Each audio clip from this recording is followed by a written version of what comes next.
அனைவருக்கும் வணக்கம். Astro mind therapy அன்புள்ளங்கள் அனைவரையும் இந்த புதிய வீடியோவில் சந்திப்பதில் பெருமகிழ்ச்சி அடைகிறேன். இந்த வீடியோவோட தலைப்பு தமிழ் புத்தாண்டு பலன்கள் அப்படிங்கிற தலைப்பில் தான் பார்க்க போகிறோம். இப்போ வருகிற 14/4/2026 அன்று அரவுண்ட் 9 AM வச்சுக்கலாம். ஏன்னா சம் பீப்புள் அந்த அயனாம்ச கணக்குப்படி 8:35 9:35 வரைக்கும் அந்த புத்தாண்டு பிறக்கிறத ரெப்ரசன்ட் பண்ணுறாங்க. ஸோ அவங்கவுங்க சுருதிக்கு எப்படி இருக்குன்னு பார்த்துட்டு அரவுண்ட் 9 வச்சுக்கலாம். ரொம்ப அப்படியே மைனூட்டாக இது பண்ண வேண்டிய அவசியம் இல்லை. 9 o'clock இந்த புத்தாண்டு பிறக்கிறது.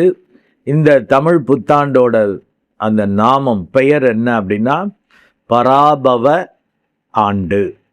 பராபவ அப்படின்னாலே பரா அப்படின்னாலே பெரிது. அது கடவுளை தான் கூட சொல்லுவாங்க. பராசக்தி, பரம்பொருள், எங்கும் நிறைந்திருப்பது அப்படின்லாம். இந்த பவ அப்படின்னா அதுபோல் அப்படியே அதுவாக ஆகுதல் அப்படின்னு அப்படி ஒரு தோற்றம், அந்த ஆண்டோட அமைப்பே அப்படி தான் இருக்குது. இந்த ஆண்டுக்கு யார் ராஜாவாக வரா? குருனாலே அப்படி தானே, அருள் குருனாலே குரு அருள் வேணும் அப்படிம்பாங்க. ஸோ இந்த ஆண்டு அனைவருமே குருனாலே இதான் முறை, ஒழுங்கு, நியாயம், தர்மம் இப்படிலாம் யோசிக்கக்கூடிய ஆளுங்க.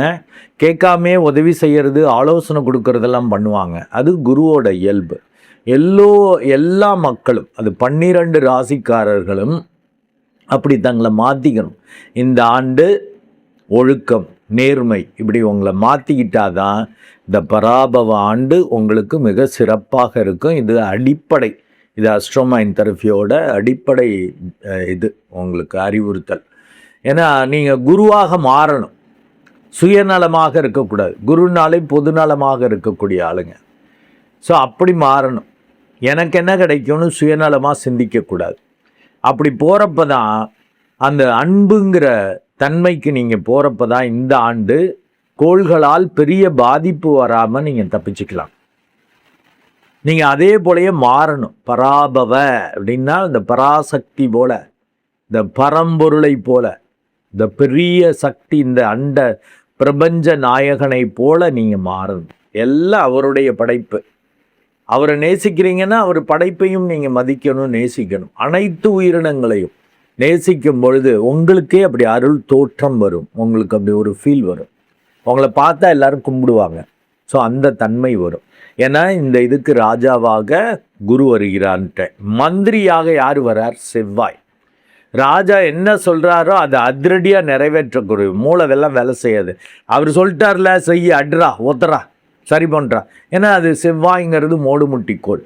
நீங்கள் அது மாதிரி ஒழுக்கமாக நேர்மையாக இருந்தால் பெரிதாக பாதிப்பு வராது. இல்லாட்டி இந்த மந்திரி அவனை தூக்குடா, காலி பண்ணுறா. ஒரு உதாரணத்துக்கு சொல்கிறேன். இப்போ இது கலியுகத்தில் இப்படி தானே மக்கள் இருக்கிறாங்க. அரசியல்வாதிகளும் அப்படி வித்தியாசமால பேசுகிற மாதிரி இருக்குது. ஒரு அன்பு, ஒரு பணிவு அதெல்லாம் மாறி போச்சு. இந்த ஓட்டு வாங்குறப்ப இது பண்ணுவாங்க. இப்போ வேறு எலெக்ஷன் டைம் வேறு. வாங்கின பிறகு அந்த ஒரு கெத்து காட்டுறது. இப்போ மந்திரியாக செவ்வாயாக வர்றப்ப அந்த மோடு முட்டித்தனம் இருக்கும். ராஜா மேலே உள்ளவங்க என்ன சொல்கிறாங்களோ அதை அப்படியே இம்ப்ளிமெண்ட் பண்ணுறது. அவங்க யார் என்னெல்லாம் பார்க்குறதில்ல. அவர் ஒரு வார்த்தை சொன்னால் அதை அப்படியே மோடு முட்டித்தனமாக இது பண்ணக்கூடியபடி இருக்கும். செவ்வாய் மந்திரியாக வருகிறார். கவனமாக இருக்கணும். ஏதாவது தப்பு தண்டா சிக்கல்கள் பண்ணாங்க கொஞ்சம் பிரச்சனை, அதிரடியாக ஆக்ஷன் இருக்கும். சேனாதிபதியாக யார் வரா அப்படின்னா சந்திரன் வரார். அதை மந்திரியை ஆர்டர் பண்ணிட்டு வருவோம், அதை தூக்குடான்ட்டு. ஆனால் அதை இம்ப்ளிமெண்ட் பண்ணக்கூடிய போலீஸ்னு வச்சுக்கலாம். அந்த சேனாதிபதிங்கிறது இப்போதைக்கு ஜனநாயக நாட்டில் இந்த போலீஸ் என்ன குழம்புவாங்க, என்னடா செய்கிறது, அப்படியே அடி தூக்கு இது பண்ணுங்கிறாங்க. பொதுவிலேயே இந்த சீருடை பணிகள்லாம் செவ்வாய்க்கு உரியது தான். இப்போ மந்திரியே செவ்வாயாக இருக்கிறப்ப அவங்க ஆர்டர் கொடுக்குறப்ப அதிரடி காட்டி ஏதாவது பண்ணால் தேவையில்லாமல் சிக்கல்கள் வரும் அப்படின்னு அந்த ஒரு பயமும் இந்த சந்திரன் ஏற்படுத்துவார். அப்போ செய்யலாமா வேணாமான்னு குழப்ப நிலையிலேயே இந்த சேனாதிபதிகள் இருக்கிற மாதிரி இருக்கும். இதெல்லாம் என்ன சார் கதை மாதிரி சொல்லிட்டு இருக்கீங்க? நீங்கள் அப்படி பண்ணிக்கணுங்க. உங்களுக்கு அந்த குழப்பம் வரும். உங்களுக்கு ஃபிட் பண்ணிக்கணும். செயல்படுத்துவதில் குழப்பம் வரும், மோடு முட்டித்தனமாக பிஹேவ் பண்ண தோணும், பெரட்டிலாம் உருட்டிலாம். அது நேர்மையாக இருந்தால் அது வரும்ல. யாருக்கு பயப்படுவீங்க? நம்ம நேர்மையாக ஒழுங்காக கரெக்டாக இருக்கிறப்ப யாருக்காவது பயப்படுவோமா? நான் கரெக்டாக இருக்கேன், எதற்கு யாருக்கு பயப்படணும் அப்படிங்கிற தன்மை வரும். அதுதான் அந்த மந்திரி செவ்வாய் மோடு முட்டித்தனம். ஆனால் முடிவெடுக்கிறதுல குழப்பம் வரும். என்னடா அது, அவன் பெரிய ஆளாக இருக்காங்களே, எப்படி இது பண்ணுறது, இதெல்லாம் வரும். இது இப்படியே பொருத்தி பார்த்துக்கணும். அதெல்லாம் என்னை லவ் பண்ணுறவங்களுக்கு உங்களுக்கு அந்த உணர்வு வரும். மெடிடேட் பண்ணுவீங்க. நான் என்னை லவ் பண்ணால் நான் சொல்கிறத கேட்டுருவீங்க, மெடிடேட் பண்ணிடுவீங்க. மெடிடேட் பண்ணிங்கன்னா அந்த சமநிலையில் இருப்பீங்க. அதை நான் சொல்லக்கூடியதை கரெக்டாக ரிசீவ் பண்ணி அதை முறையாக இம்ப்ளிமெண்ட் பண்ணக்கூடிய தன்மை உங்களுக்கு இருக்கும். ஸோ அனைவருமே ஒரு அருளாளர்களாக மாறக்கூடிய ஆண்டு. எல்லோரும் அப்படி ட்ரை பண்ணுங்கள். மாறுறது அந்தந்த ராசிக்கு எத்தனை சதவீதம், எப்படி மாற முடியும், என்ன மாதிரி நீங்கள் பிஹேவ் பண்ணுங்கிறத அந்த பலன்களை தனித்து நம்ம பார்க்க போகிறோம். இப்போ அந்த பராபவ ஆண்டு மிக சிறப்பாக இருக்கிறதுக்கு என்ன செய்யணுங்கிற அந்த அறிவுறுத்தலை உங்களுக்கு கொடுத்துட்டேன். இப்போ 12 ராசிகளுக்கும் அவங்களுக்கான அந்த தலைப்பு ஸ்பெசிஃபிக்கான அறிவுறுத்தல். ஏன் அது மாதிரி அறிவுறுத்தல் கொடுக்குறேன், எப்படி பிஹேவ் பண்ணணும், என்ன மாதிரி சூழல்கள் வரும், என்ன மாதிரி எண்ணங்கள் உணர்வுகள் வரும் அப்படிங்கிறத நம்ம தனித்தனி வீடியோஸாக பார்ப்போம். இப்போது இந்த பராபவ தமிழ் புத்தாண்டு கடக லக்னம் அண்டு கடகராசி அன்புள்ளங்களுக்கு என்ன மாதிரி பலன்களை கொடுக்க போது, அவர்களுக்கான அறிவுறுத்தல்கள் என்ன அப்படிங்கிறத இந்த வீடியோவில் பார்க்க போகிறோம். கடக லக்னம் அண்டு கடகராசி அன்புள்ளங்களுக்கான அந்த அறிவுறுத்தல்கள் என்பது வருவதை ஏற்கும் ஆண்டு.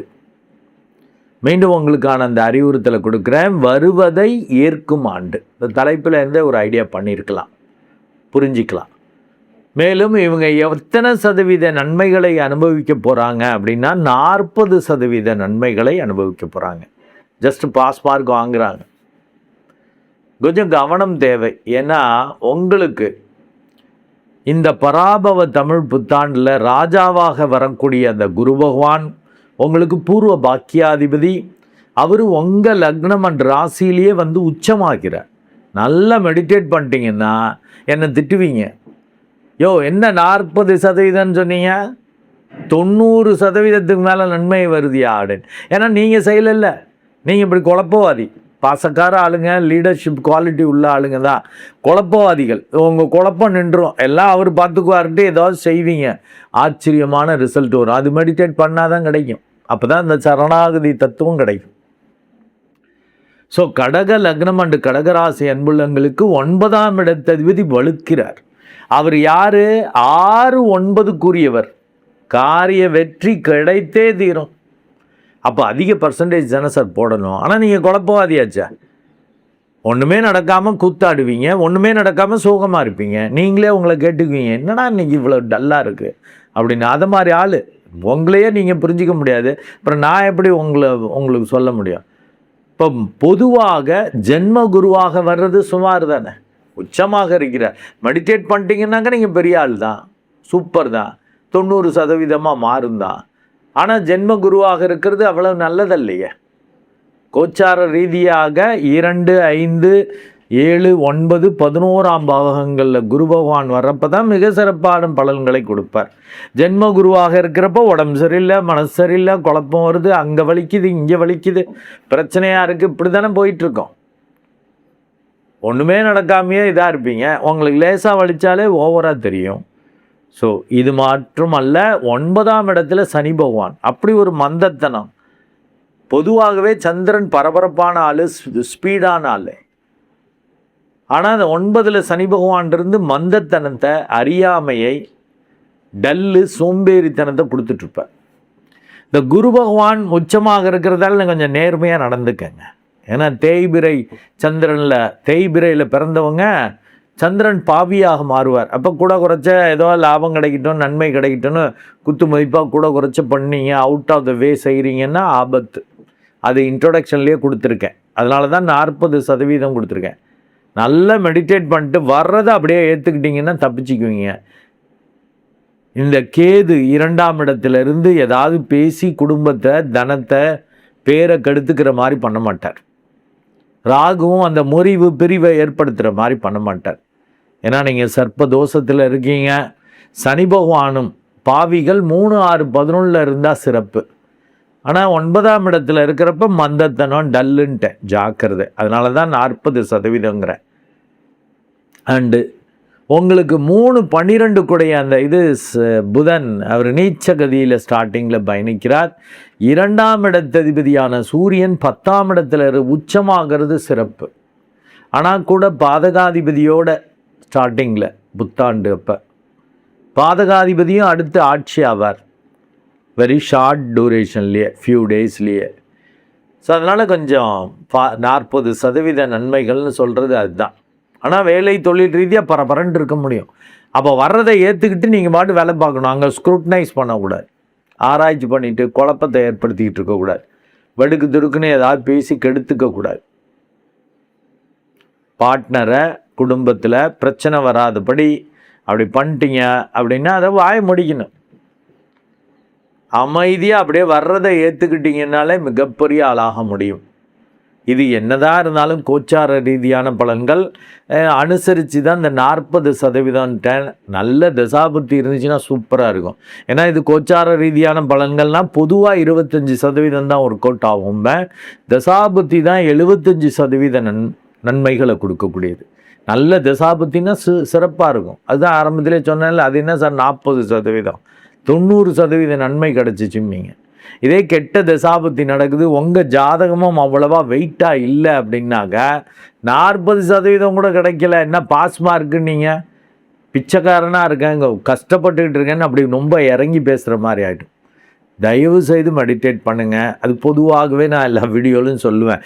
என்னை லவ் பண்ணிட்டீங்களா, நான் சொல்கிறத செஞ்சுருவீங்க.